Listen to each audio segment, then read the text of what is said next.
Assalamualaikum warahmatullahi wabarakatuh. Semoga rekan-rekan senantiasa dalam keadaan sehat ya.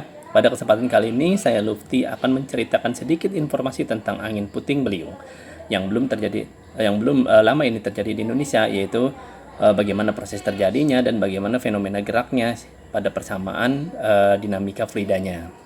Baik, mari kita mulai. Iya ya. Mari apa ya? Ya ampun ya. Allahu Akbar, Allahu Akbar, Allahu Akbar. 20 Januari 2021, pada sore yang mendung dan dingin, masyarakat sekitar Waduk Gajah Mungkur, Kabupaten Wonogiri dikejutkan oleh fenomena alam yang terjadi di tengah waduk tersebut. Seperti pada video sebelumnya, fenomena tersebut adalah angin puting beliung. Angin tersebut terlihat pada pukul 15.30. Durasinya sekitar 15 menit dan dari kanal-kanal berita menyebutkan angin tersebut terbentuk di tengah waduk. Kemudian bergerak ke arah barat dan menuju selatan, kemudian menghilang bersamaan dengan terjadinya hujan. Menurut info dari BMKG, fenomena angin puting beliung yang terjadi di air disebut water spout. Puting beliung merupakan fenomena massa udara yang sangat kuat dan berputar-putar dengan kecepatan tinggi di pusatnya. Kejadian tersebut biasanya diikuti dengan adanya awan cumulonimbus. Fenomena ini terbentuk akibat awan konvektif, kelembaban, dan temperatur yang tinggi. Akan tetapi sifatnya sangat lokal dan cepat reda. Karena angin puting beliung bukan penyebab cuaca buruk, melainkan akibat yang ditimbulkan oleh cuaca buruk. Dari beberapa literatur secara teori kita dapat mengetahui pembentukan angin puting beliung, sehingga kita dapat mencoba untuk melakukan skenario fenomena yang terjadi sampai terbentuknya puting beliung di Waduk Gajah Mungkur. Kemungkinan pada pagi hari cuaca cerah sehingga temperatur di sekitar waduk cukup panas dan dapat membuat penguapan atau evaporasi cukup banyak, menyebabkan terbentuknya awan konvektif di sekitar waduk. Penguapan tersebut menghasilkan arus naik ke atas karena udara mengembang, menyebabkan tekanan udara pada suatu lokasi di waduk menjadi rendah. Hal tersebut pula yang memicu pergerakan angin dingin dari sekitar waduk menuju waduk dengan tekanan rendah. Pertemuan aliran udara dan udara panas yang naik dan angin dingin di sekitar ini ditambah dengan kelembaban yang cukup, maka menghasilkan pusaran. Di dalam pusaran, udara hangat, sedangkan di luarnya lebih dingin. Dengan semakin banyaknya udara yang bergabung, itulah yang menyebabkan pusaran mengembang. Nah, dan karena membutuhkan penguapan dan pertumbuhan awan, puting beliung sering terjadi pada siang ke sore hari. Seperti yang terjadi di Waduk Gajah Mungkur, terjadinya pada sore hari.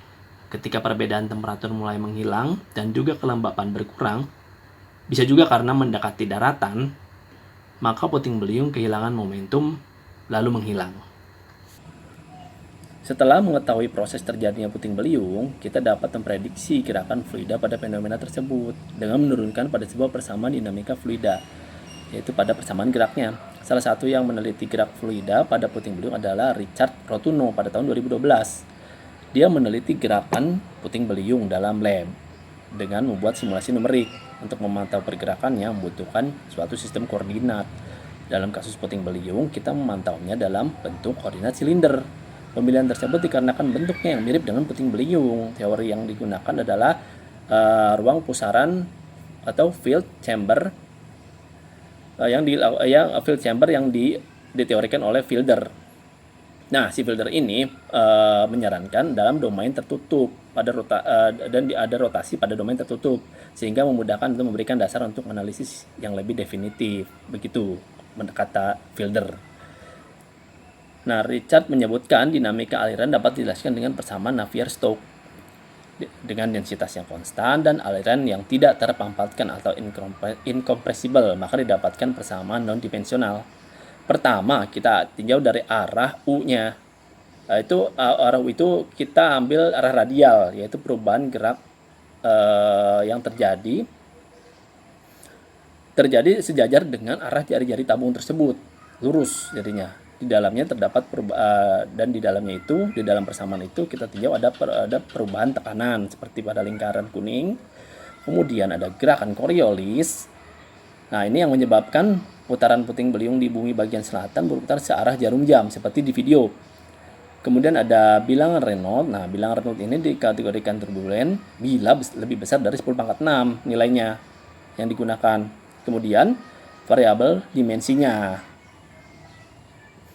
Yang kedua, kita merupakan gerak pada arah V, perubahan pada arah V dengan skema azimutal. Azimutal itu merupakan skema secara melingkar sesuai bidang lengkung dari suatu silinder tersebut.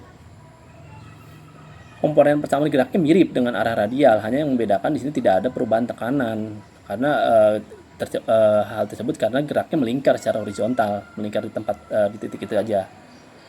Yang ketiga adalah pergerakan arah vertikal. Nah, dengan persamaan sebagai berikut. Terdapat di vertikal ini dia bergerak naik ke atas. Nah, terdapat komponen perubahan tekanannya karena naik ke atas ya semakin ada perubahan tekanan dan ada konstanta B di sini. Konstanta B ini menurut Richard sendiri bisa dihitung dengan menggunakan rumus sebagai berikut.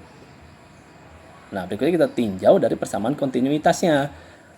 Juga persamaan kontinuitas juga diterapkan pada dinamika fluida puting beliung bahwa tidak ada penambahan atau pengurangan baik secara horizontal maupun vertikal. Nah, dengan keempat persamaan tersebut dapat dilakukan simulasi dan dinamika puting beliung untuk analisis lebih dalam terhadap dinamikanya. Oleh karena kita butuh mengulik atau menerapkan persamaan tersebut pada suatu model agar lebih tahu bagaimana fenomena puting beliung itu dilakukan. Baik, kesimpulannya puting beliung merupakan fenomena perpindahan massa udara yang berputar disebabkan adanya perbedaan tekanan yang diakibatkan perbedaan suhu dan kelembaban yang signifikan. Simulasi dinamika fluida dapat didekat dengan persamaan gerak dari turunan Navier-Stokes dengan menggunakan koordinat silinder. Itu mungkin kesimpulannya, dan berikut daftar referensi yang saya gunakan untuk menjelaskan fenomena puting beliung. Baik, terima kasih, semoga bermanfaat dan dipersilakan apabila ada komentar dan masukan terhadap materi yang saya sampaikan. Semoga sehat selalu dan sampai bertemu lagi. Assalamualaikum.